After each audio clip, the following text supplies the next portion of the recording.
Going to have to ask you to explain a little bit about the context with which you find yourself in Rwanda, and then we'll talk about the country itself. So what's your story? Yeah, thank you for having me. So first of all, I'm not a secret first asylum seeker from the UK to get across to Rwanda. I actually moved here of my own choice exactly a year ago. I was involved in a Commonwealth Summit, which actually took place here last June. I do a lot of international work with charities and with small businesses, and actually saw the amount of investment and opportunities that Rwanda is branding itself for, and fell in love with the place. So people are very friendly, it's extremely safe, and I don't think you could ask for a warmer welcome. So I've made it my home over the past year. How do you respond, Adam, to people who say that Rwanda is in any way not a safe country? It's disappointing when I hear things like that, and I think the beginning of this controversial Rwanda scheme, it really played into some of those dangerous narratives about Africa's not safe, it's corrupt, you'll get kidnapped, it's not, you know, all these kind of old-fashioned beliefs. But I think unless you've been here, you wouldn't know that it's the safest country in Africa.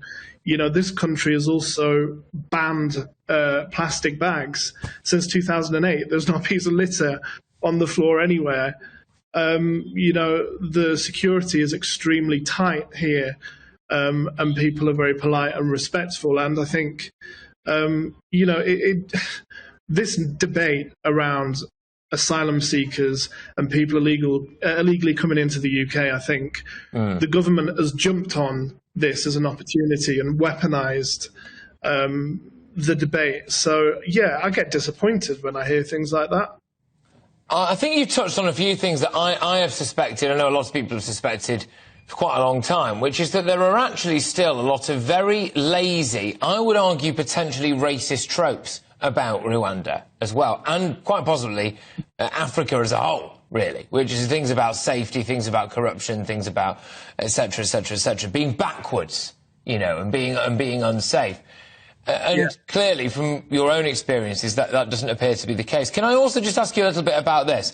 So, according to the United Nations Refugee Agency, so this, let's be honest, specifically is about the kind of people that we might be sending to Rwanda.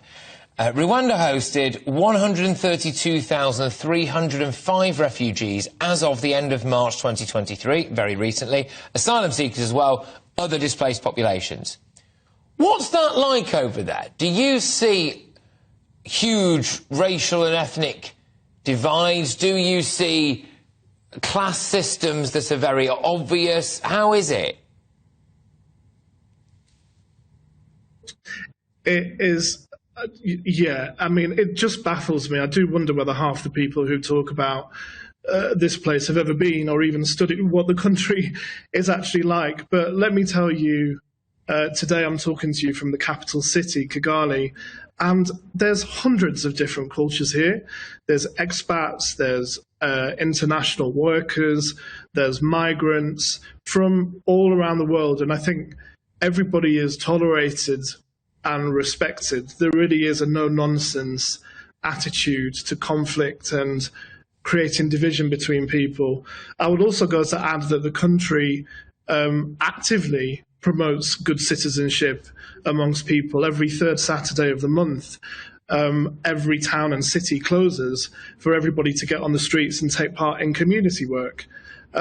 So to talk about things like safety and racism and, you know, the country not being fit to handle foreigners or people who've come from dangerous situations, to me, it's just absolute rubbish.